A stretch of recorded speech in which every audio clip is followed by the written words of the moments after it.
Hello, good afternoon, evening, morning. Welcome to Robboland's vids. My name is Rob Wheatley, and today, double trouble, double bubble, double treat, eh? When is a guitar not a guitar? When it's two guitars. Excited, isn't it? I'm excited. You see, my hair's falling. Look, I just had a haircut yesterday. It's at that stage where it doesn't quite know whether it's what it's doing, so don't blame me. I didn't cook it. Anyway, two guitars. The B and G Crossroads series.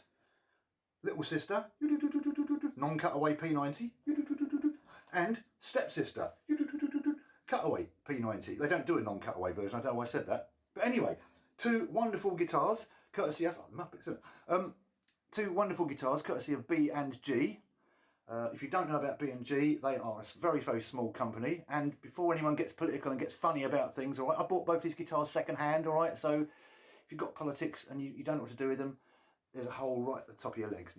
Okay, but look, I know lots of people do have various views on where guitars are built and all that sort of stuff. Absolutely understandable. There's lots of politics going on in the world. I don't control any of it. But suffice to say, B&G is a company based in Israel, in Tel Aviv, and the Crossroads series guitars are built in China. So there's nothing controversial, nothing to see here, nothing controversial. Let's move on, shall we? Okay.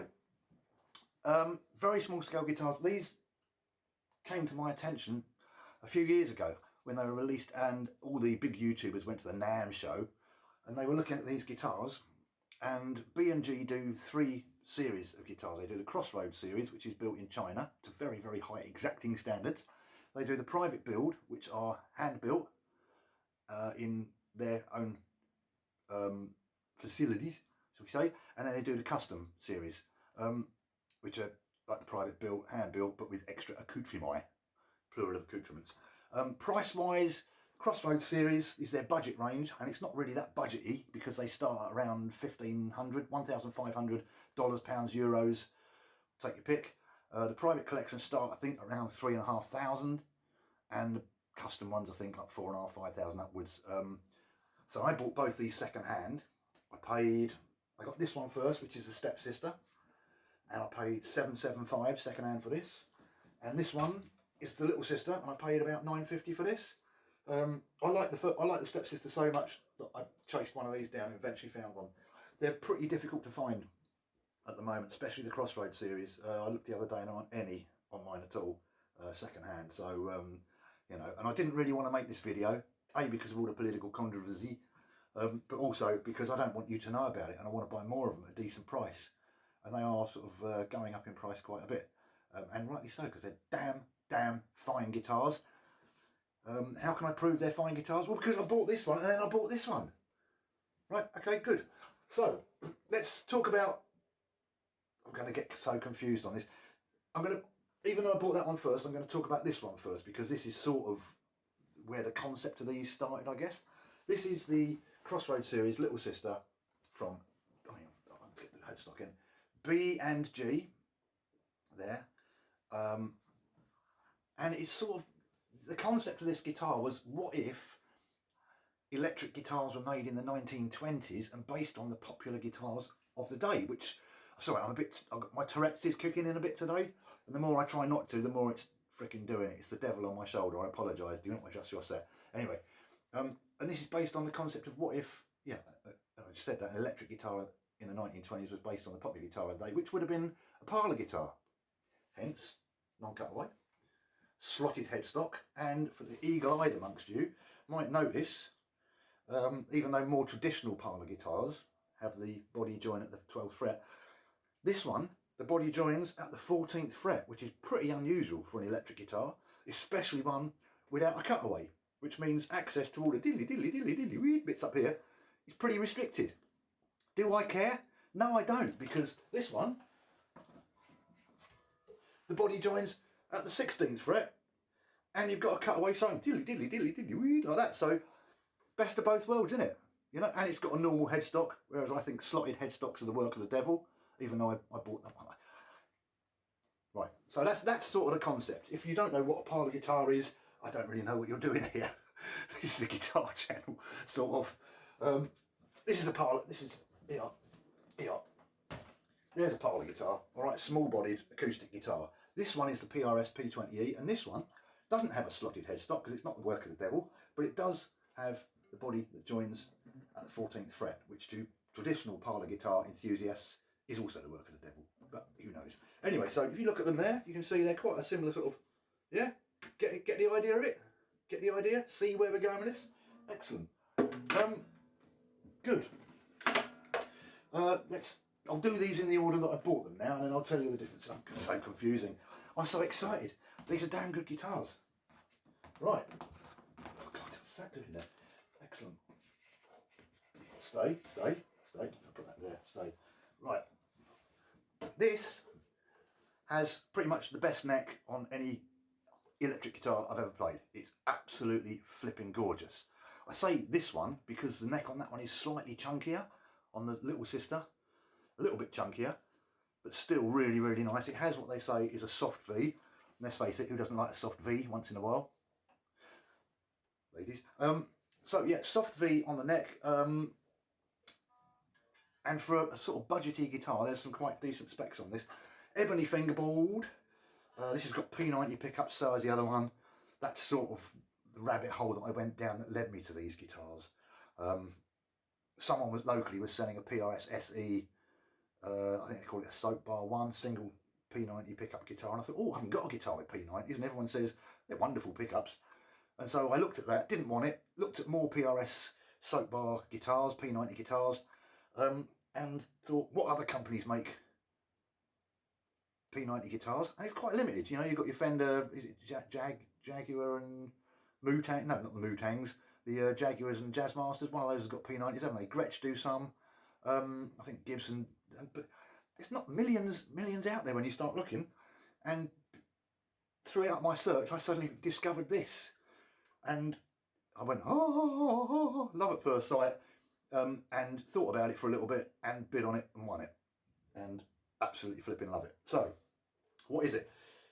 The Crossroads series has a 3-piece mahogany body, which is chambered. So you've got basically a big sort of chamber down here and another one there. They're very, very light. I think they guarantee that they're never going to be above about 7¼ pounds or something like that, but they're very, very lightweight. I mean, you can't tell. I could be strong as an ox.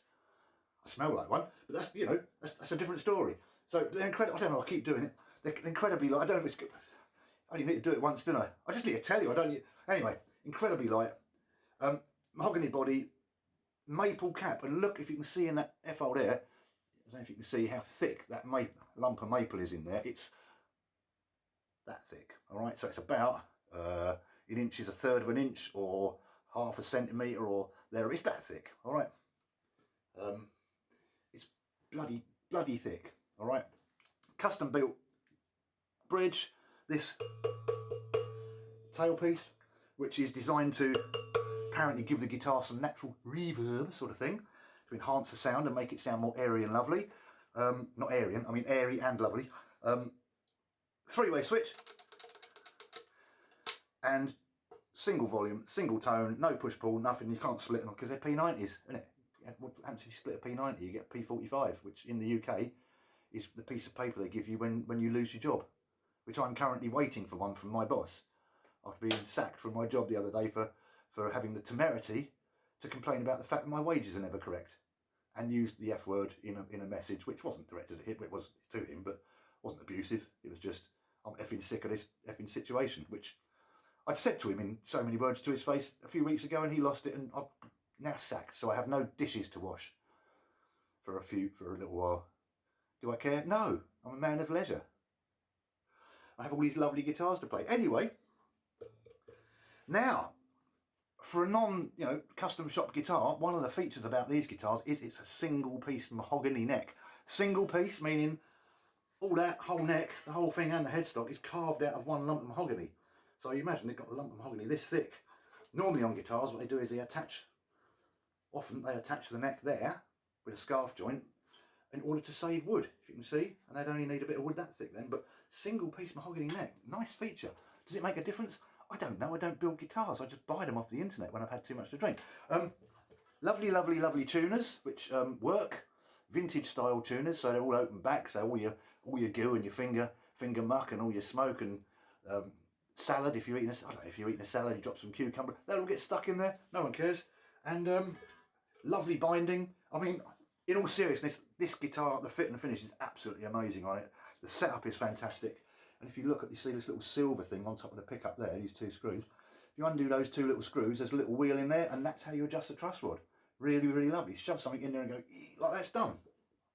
The only thing I've had to do on setting this guitar up, I think the previous person who sold it, the person who sold it to me, had loosened the truss rod right off for transportation.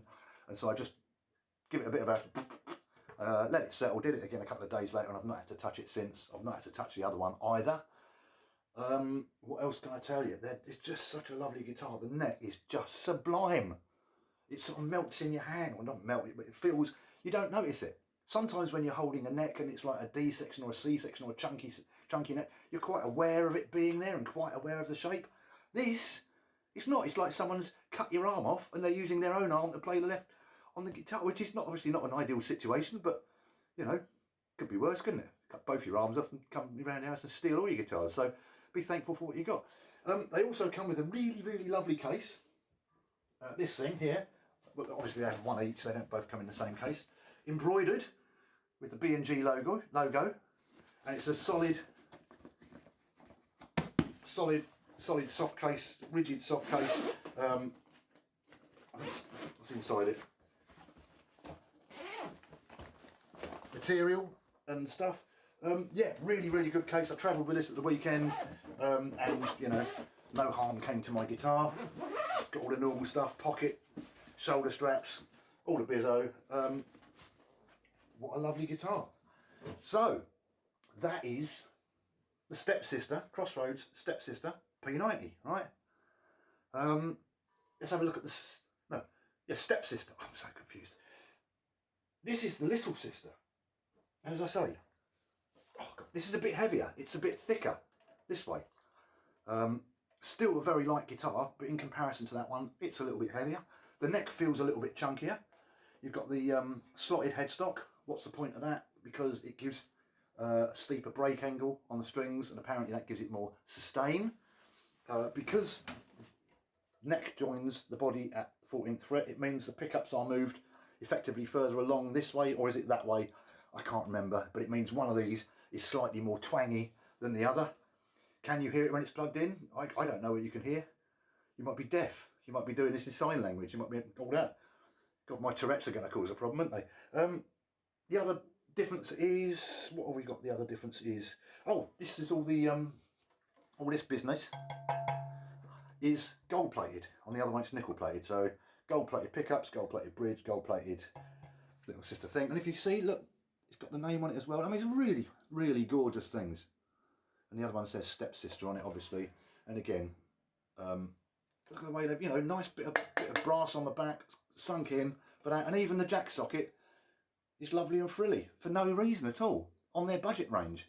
Isn't that nice? And then the binding is all, whatever that is, flamey business. So, I mean, really, really stunning guitar. And they are gorgeous. So that's that really. What the hell was I going to say? I don't know. I'm going to do demo in a minute, and you can see how you go.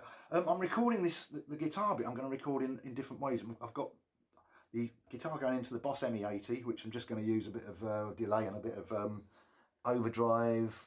I think it's just a Boss OD1, I think it is, into a very cheap looper, into my Roland Jazz Chorus JC-22. And I'm trying something different because I'm running line out from the JC-22, which apparently you can do, and it's got speaker emulation and all that. So I'm running that straight into Reaper and treating it with my normal post-production business, which is like an enhancer and a stereoizer and a compressor and an EQ. I've also got the Tascam DP008 on the floor here, and I'm going to record it through the condenser mics on that, like I did for the last video, which gives more of a room sound.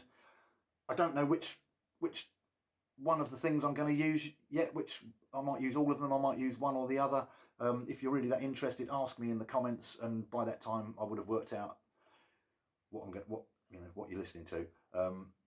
That's it. Awesome, isn't it? So they are really, really lovely guitars. They both play fantastic. They look, I mean, obviously the looks is something you either like or you don't. But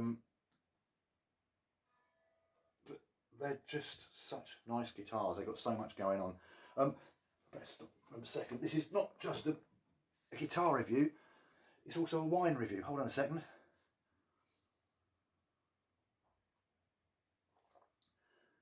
What sort of wine is it, Rob? Red. No, it's this, which is Italian. It's a Montepulciano d'Abruzzo. It's that, isn't it? The important thing is what's on the back. 13%, 13.0%, 13.0%. And so my review of this wine is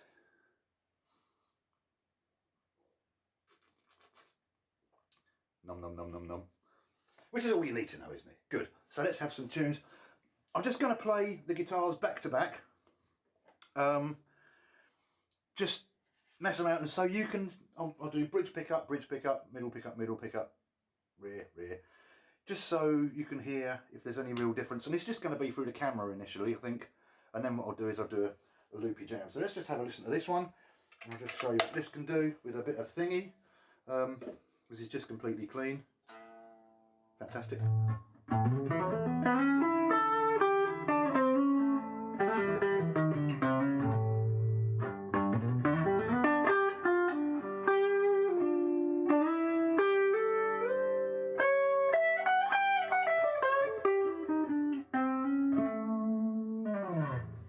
That is a little sister.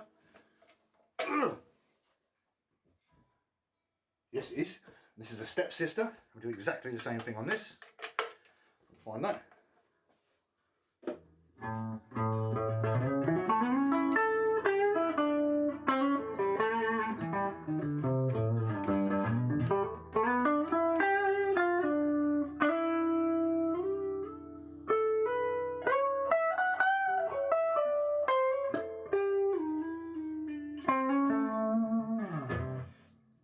Middle pickup.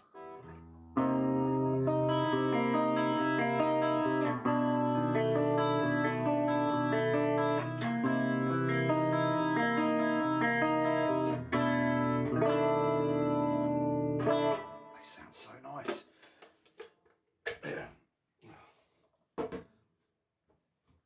I say middle pickup, you know what I mean.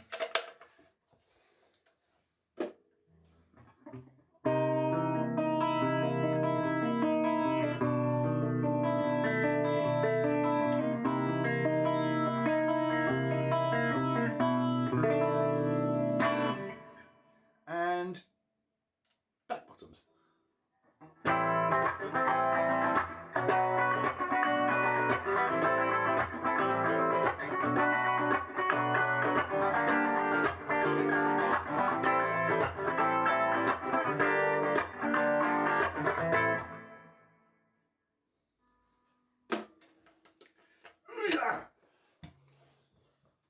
Same on this one.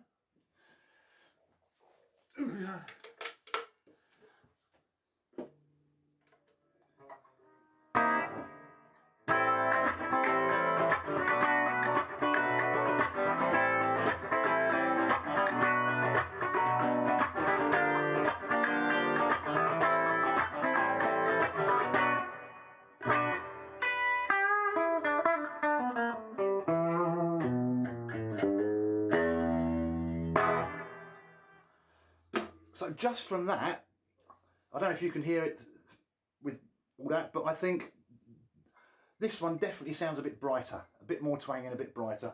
That has a sort of darker, sort of warmer, more rounded sort of tone. And I think that's really more to do with, as I say, the position of the pickups, where they are in relation to the bridge and where you pick and all that sort of stuff. At least that's what B and G say. If you're interested in one of these, which one should you get? Honestly, right at the moment, if you can find one of the Crossroads series, just pick it up, just get one. I've not tried the humbucker type yet, but when one comes up, if I'm back working at the time, then I will buy one. They also do them in an open pore mahogany, which is a little bit cheaper. They do them in other finishes, they do them in flame maple and all this other stuff. But stunning guitars, really, really nice to play, really quirky, really unusual. I've got a mate that comes over once a week or thereabouts, and we have a jam session through loopers, and he was bringing his own guitar, and I said, you know, you don't have to do that. I've got loads of guitars here. And every week he grabs this guitar. and plays this, which is great because I get to hear it, but at the same time, it's my favourite electric guitar here. I don't get to play it. I do when he's gone. I'm playing it now. But stunning piece of kit. Go check out the website. They've got obviously all the details and all the business about all the technical stuff. But a couple of fantastic guitars. I wouldn't normally buy guitars that are virtually identical, but this one fascinated me so much, and then I just got a bit between my teeth that I had to have that one, and it took about a year to find that second hand. So they don't turn up very often. If they do, don't buy one because I want it. All right, just make sure you don't buy it. Excellent, good. I'm about 20 minutes now, so I'm going to just do this, and then we're going to do a looper jam. I'll just get all my sync points and that. So let me just save this, and then we'll get on to the loop jam. Thank you for watching. I hope you have a fantastic day, and I will see you, as always, on the next one. Take care. Cheers.